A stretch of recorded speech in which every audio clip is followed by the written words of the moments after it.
เนาะปิดจ็อบเรื่องซื้อดินว่าครบแล้วปิดจ็อบเรื่องที่ดินเนาะโดยครบจำนวนตามที่เฮาพูดคุยกันเนาะลาบงัวกับลาบหมูมี2ลาบเนาะ2ลาบเลยเนาะเอาลาบโชคลาบมันลาบคำเลยมื้อนี้โดยบ่ต้องเว้าแกงเว้าต้มว้าวบ่ต้มบ่เอาลาบอย่างเดียวเลย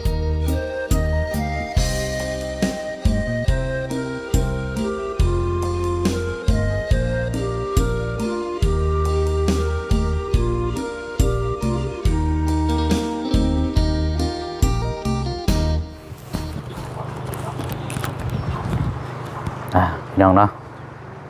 ที่ว่ามาฮอดจอดถึงกะโอ้ยเนาะได้ยินความดีอกดีใจ2พี่น้องเนาะพี่น้องเนาะพอดีกะล่าสุดนี่แหละพี่น้องเนาะทางบ่ยาว Channel เฮาก็ได้มาแจ้งเพิ่มเติมสำหรับงบทางที่ดินเนาะสำหรับทาง2พี่น้องเฮาเนาะน่าจะครบแล้วบัดนี้พี่น้องเนาะกราบสบายดีและสวัสดีพ่อแม่พี่น้องเบิดสุขุสุคนเด้อพี่น้องเนาะมาพบมาเจอกันอีกคือเก่าคือเดิมเนาะสายๆนี่จักหน่อยอยู่กลางทุ่งไร่ทุ่งนาเนาะทาง2พี่น้องนี่แหละพี่น้องเนาะมื้อนี้ก็จะเดินทางขึ้นไปเหนืออีกคือเก่าเนาะพี่น้องเนาะทางเซปูนเพิ่นแหละเนาะเพราะเวียกงานก็เพิ่นกำลังท่าอยู่ทางสร้างก็เนาะถ้าเฮาบ่ขึ้นไปดำเนินการเพิ่นก็เฮ็ดบ่ได้เพราะฉะนั้นก็จำเป็นต้องขึ้นเนาะพี่น้องเนาะเวียกงานตัวนี้ก็เดี๋ยวจังคุยกันเนาะพี่น้องเอ้ยเนาะแต่ว่าแต่ทีแน่ๆก็งบสมทบนี่น่าจะครบแล้วเนาะตามที่บ่เสียงได้พาพ่อแม่พี่น้องไปเบิ่งเนาะที่ดินอยู่ติดกับแคมป์บ้านนั่นแหละพี่น้องอยู่กลางหิมทุ่งนาเนาะหมายแต่ว่าไปเบิ่งน้ำเพิ่นเนาะแสดงความยินดีน้ำกันบัดนี้พี่น้องเนาะเป็นมาจังใดนี่รถทางบ่ยาวเนาะโอ้นี่ใดเด้เนาะคือมาลมมะนาวแท้นี่เนาะโอ้ยสบายดีลมหนาวบ่อยๆนี่เนาะนอนกลางค่ำกลางคืนนี่ช่วงสิเย็นโมเมนต์ง่ายแท้นี่เนาะเย็นจนหนาวบ่เสียงโอ้มันขนาดอยู่ในบ้านนี่ยังหนาวแห้งเด้เป็นจังไดกินยาทรงโตอยู่บ่เสียงใครคืออยู่บ่มันก็ทรงโตอาการก็ทรงโตซ้ำเก่านะทรงโตก็คือเก่ากำลังเริ่มกินบ่ก็ฟังกินไปเรื่อยกินไปเรื่อยๆก่อนเนาะโดยเป็นยังเนาะว่าเฮาก็เริ่มกินได้เนาะโดยเนาะใช้ทางแม่เพิ่นเฮ็ดยังซะทางน้ำฮะไปหาบน้ำบ่หาบน้ำโอ้ไปนึกว่าไปตักน้ำช้างสิดอกสิย่างไปเบิ่งน้ำอีก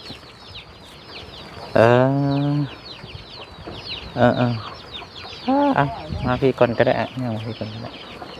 กินแล้วบ่ข้าวน้ำซ้ำปลาตอนเช้ากินแล้วบ่โดยเนาะสบายดีเด้อทั้งนั้นเด้อสบายดีเพิ่นแน่กำลังสิอาบน้ำใช่บ่ป้าหนาวปานนี้ก็อาบเนาะเก่งนะเจ้าปูเสือก็เต็มกะละมังอยู่เนาะแต่ว่าแช่ไว้เนาะ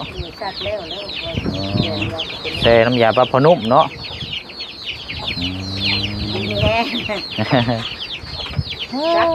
คือว่าหน้าตาก็คือมองเศร้าเนาะเดี๋ยวนี้เนาะก็บ่ค่อยสดใสเนาะตั้งแต่เจ็บป่วยมานี่กินอะไรกินว่าหนาก็กินอยู่ที่ตะเอาหน้าซีดๆเนาะซีดจืดแบบนึงเนาะยังบ่ทันได้เศร้าคักบ่ว่านี่ให้นัดเขาไปซื้อยากินก็กินข้าวช่วงนี้มันก็ไข่นี่เราหวานนักช่วงนี้กันอยู่ใส่กันหลายคนเอื้อยขึ้นมามันจะเจ้าเอื้อนใส่ขึ้นกับไปบ่ได้หากระลุกได้ขึ้นกับมาหาย่างพ่อกำลังกายเห็นบ่หลายคนกินกลุ่มเขากับมันนกเปลี่ยนอากาศตลอดอากาศมันเปลี่ยนแปลงเนาะใช้อันได้มาพี่ก่อนก็ได้ หรือว่านั่งพุ่นบ่ นั่งพี่แล้วมันจะมีเก้าอี้เอ้ยบ่พี่เจ้านะ อ่ะซะนี่ก่อนก็ได้เนาะ นั่งแต่ก็มาก็ได้ที่ เจ้าเฮ็ดเวียกเจ้าเลยก็ได้รถแม่เจ้าอาบน้ำเลยก็ได้อันเชิญหน้าเชิญตาก็ได้โอ้ยเนาะเอานั่งนี่ก่อนซะพี่น้องมันบางลมเนี่ยจังน้อยเนาะ โดย อ่ะเนาะขออนุญาตนั่งก่อนเนาะถาม ส ก่อน บายดี เนาะ FC เด้อสบายดีผู้ใดผู้ใหญ่ทุกท่านสบายดีบ่เสียงอีกเทื่อนึง โอ้ยผมสบายดีเนาะบรรยากาศโอ้ผมเป็นที่เขาวเที่ยงเลยได้นี่เนาะ โดย อืมเอาเนาะมาจอดรถปักรถลงมารถคือได้ยินเสียงแบบโอ้ยดีใจเด้ว่าซั่นเนาะมันคือเรื่องหยัง โอ้ยบ่ยาวเพิ่นมาแจ้งข่าวดี อืมข่าวดีหยังเนาะ ปิดจ็อบเรื่องซื้อดินว่าครบแล้วอะ ปิดจอบเรื่องที่ดินเนาะ โดย ครบจำนวนตามที่เฮาพูดคุยกันเนาะ โดย โอ้ ขอบใจผู้รับผู้ใหญ่ทั้งบ่ยาวอีกเทื่อนึงเด้อ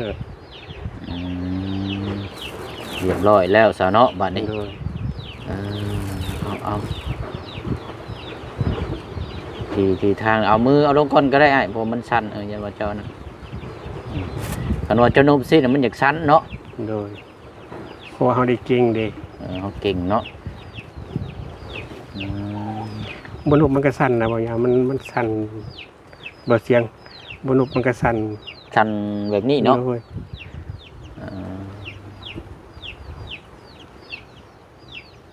เท่ากับตอนนี้ก็งบที่ดินที่ทางเขานี่ครบแล้วเนาะก็เท่ากับมาเพิ่มอีก5,000 บาทเนาะ โดย 5,000 บาทนี่ก็แม่นว่าโอเคแล้วบัดนี้พี่น้องเนาะมีแต่ว่าเฮาพูดคุยกันทีมงานบัดนี้เนาะว่าสินัดมือใดวันดีๆเนาะ โดย นัดวันดีๆมืองามกับทางเจ้าของที่ดินซื้อดินที่ทางให้เราพี่น้องเนาะ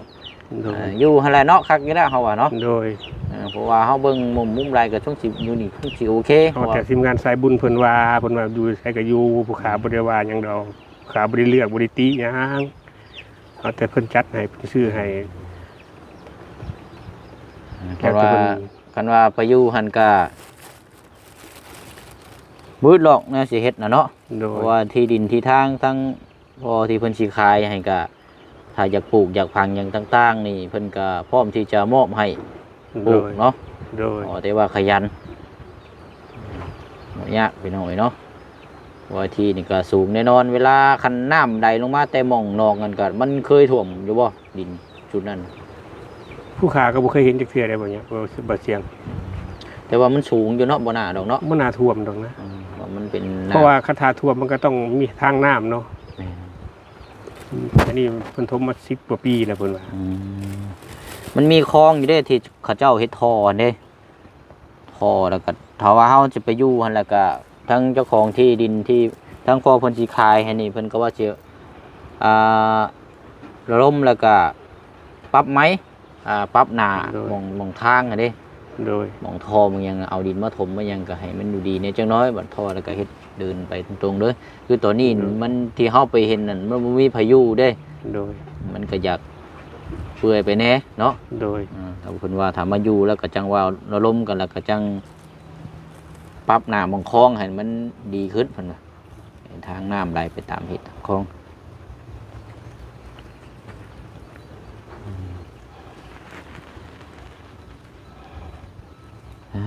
เนาะ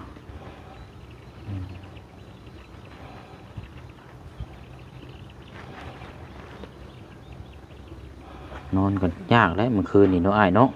โดย หนาวแห้งบ่ แกนเอาอยู่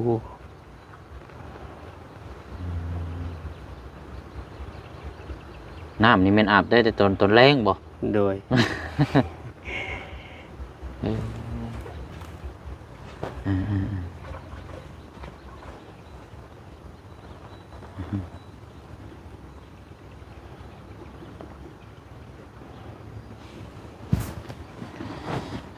ก็สิขึ้นเหนือไปอีกแล้วมื้อนี้ก็อ้าย ขึ้นมื้อนี้บ่ เพราะว่าเวียกงานทั้งนั้นก็รอถ้า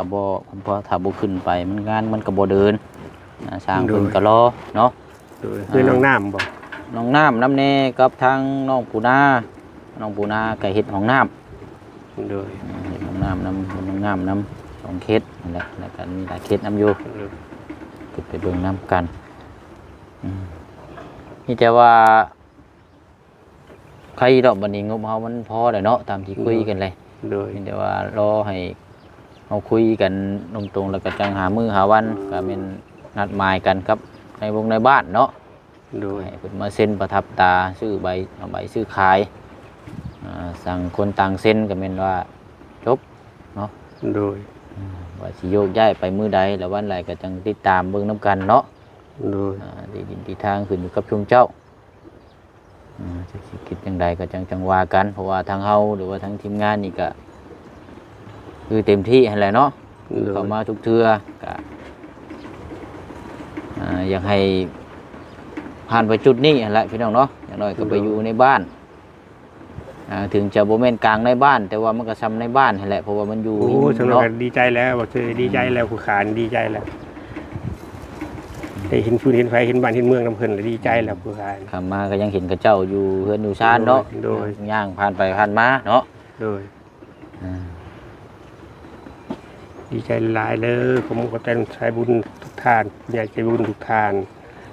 แต่การFC ทุกทานที่กำลังแห่งใจส่งมาให้บริขาดสายเด้อขอบมุกขอบใจหลายๆเด้อ โดย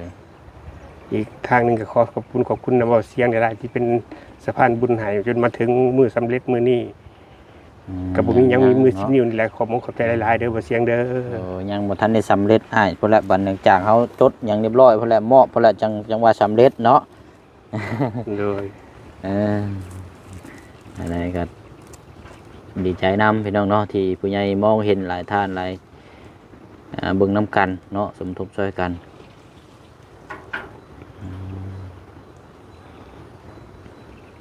เอาอะไรเนาะอันเฮาซื้อนี่แหละกับข้าวมาฝากด้วยเด้อ โดยขอบมุกขอบใจหลายๆเด้อว่าเสียงเด้อ เอาอะไรเนาะอันนี้สิแม่นลาบ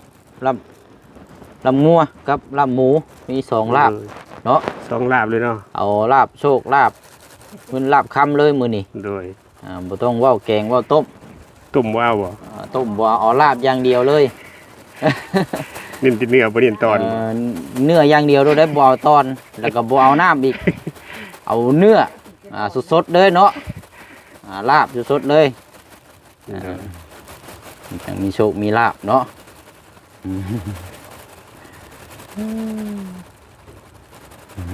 โอเคใช่พี่น้องเนาะไปลูกมาพี่ก็ได้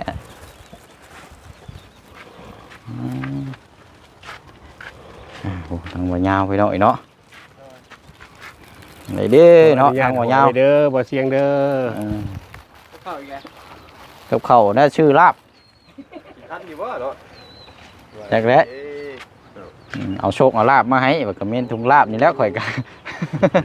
ลูกลาบได้เนาะ มีแต่สดอย่างเดียวเนาะ คันว่ามีแต่น้ำมันบกคักปานใดเนาะเอา น้ำได้นี่ก็ลายนี่เนาะอาบทั้งซัก เบิดปีเบิดแรงอยู่เนี่ยค่ะเลย โอ้อันอยู่นี่เด้ ไม่ใช่ น้ำมองนี่เด้ เขียวขึ้นไปเขียวขึ้นไป ไปตักมาแต่น้ำช่างผู้ใดนี่เนาะ โดย มาเมื่อวานนี่ก็หา7หามื้อเช้านี่3หา มื้อเช้านี่3มื้อวานนี่7 หนาวฉันว่าอาบน้ำก็ได้พี่น้องเลยอาบน้ำอยู่ทงที่ฟาดยุบมีแดดจริงเนาะ อาบตากแดดสิบ่คักอยู่เนาะบ่ยาวเนาะ นี่แหละบนมันหนดจะคืออันอยู่แถวได้บทเสียงจ้ะวะมันอยู่ตรงไหนตรงหน้าแบบนี้บ่ห่วย ปัดพุทธเอาวัดไปเป็นที่นู่นเลยพี่น้องกับบ่ได้ไข่ บ่ไขออกไปนี่ก็แม่นเมืองแล้วแหละ ใกล้แบบนึงนะเนาะ เนาะเอาถามเพิ่มเติมก่อนคือว่ามีมาเพิ่ม